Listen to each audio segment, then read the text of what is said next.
नमस्कार, मुंबई महानगर के इस डिजिटल प्लेटफॉर्म पर आपका स्वागत है। मैं हूं ब्रजेश रघुवंशी।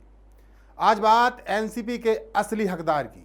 जी हां, महाराष्ट्र में देश की ऐसी पहली सरकार है जिसमें 3 इंजन हैं। पहला इंजन केंद्र सरकार का है, दूसरा राज्य सरकार का और तीसरा इंजन इसमें लगा है विपक्ष का। महाराष्ट्र में अब एनसीपी शिवसेना के रास्ते चल पड़ी है और शरद पवार की स्थिति भी वही हो गई है जो कुछ समय पहले उद्धव ठाकरे की थी। पहले उद्धव ठाकरे शिवसेना का नाम और चिन्ह बचाने के लिए लड़ाई लड़ रहे थे, लेकिन आखिरी में एकनाथ शिंदे की जीत हुई और उद्धव ठाकरे खाली हाथ रह गए। अब सेम वही लड़ाई एनसीपी में शुरू हो गई है। एक तरफ बगावत करने वाले भतीजे अजित पवार एनसीपी पर दावा ठोक रहे हैं और कह रहे हैं कि उनके पास पार्टी के लगभग सभी सांसदों और विधायकों का समर्थन है। लेकिन दूसरी तरफ चाचा शरद पवार दावा कर रहे हैं कि कुछ विधायकों को छोड़ दें तो आज भी सभी विधायक और सांसद उनके साथ खड़े हैं। मतलब साफ है कि अब चाचा भतीजे की ये लड़ाई खुलकर सामने आ गई है। पार्टी पर अपने अपने दावों को मजबूत करने के लिए शरद पवार और अजित पवार ने एक दूसरे को कमजोर भी करना शुरू कर दिया है। शिंदे ने तो उद्धव को कमजोर करके उनसे शिवसेना का नाम और सिंबल छीन लिया था। अब देखना यह है कि क्या अजित पवार अपने इरादों में कामयाब हो पाएंगे।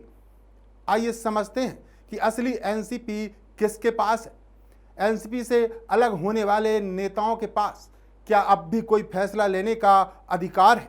आखिर पार्टी अध्यक्ष और कार्यकारी अध्यक्षों के क्या अधिकार होते हैं? आपको ये तो पता ही होगा कि अजित पवार ने 2 जुलाई को राजभवन में शिंदे सरकार में डिप्टी सीएम पद की शपथ लेकर शरद पवार को पहला झटका दिया था। उन्होंने शरद पवार के खिलाफ राजभवन में अपनी लड़ाई जीत ली। इसके बाद उन्होंने खुद को असली एनसीपी बताकर पार्टी के नाम और सिंबल पर भी दावा कर दिया। फिलहाल चुनाव आयोग इस मामले में फैसला करेगा, यानी अजित पवार की शरद पवार से दूसरी लड़ाई चुनाव आयोग में होगी। पार्टी का चुनाव चिन्ह तिरंगे पर अलार्म घड़ी है। वहीं एनसीपी ने अजित पवार और एकनाथ शिंदे के नेतृत्व वाली सरकार में शपथ लेने वाले 8 बागी विधायकों के खिलाफ अयोग्यता की याचिका दायर कर दी है। शरद पवार ने यह याचिका महाराष्ट्र के स्पीकर राहुल नार्वेकर को भी भेज दी है। ऐसे में अजित गुट के लिए एनसीपी के चुनाव चिन्ह पर कब्जा पाना इतना आसान नहीं होगा। नियम के मुताबिक दोनों गुटों को खुद असली एनसीपी साबित करने के लिए पार्टी के पदाधिकारियों, विधायकों और सांसदों का बहुमत हासिल होना जरूरी है। केवल बड़ी संख्या में विधायकों का सपोर्ट हासिल करने भर से पार्टी पर किसी का अधिकार साबित नहीं हो जाता। चुनाव आयोग सांसदों और पदाधिकारियों के समर्थन को भी ध्यान में रखते हुए ये फैसला लेगा। नियम के मुताबिक अजित खेमे को तुरंत एक अलग पार्टी की मान्यता नहीं मिल सकती। हालांकि दल बदल विरोधी कानून बागी विधायकों को तब तक सुरक्षा प्रदान कर सकता है जब तक वे किसी अन्य पार्टी में विलय नहीं कर लेते या नई पार्टी नहीं बना लेते। इसके बाद जब वे चुनाव चिन्ह के लिए आयोग से संपर्क करते हैं तो आयोग चुनाव चिन्ह आदेश 1968 के आधार पर फैसला लेता है।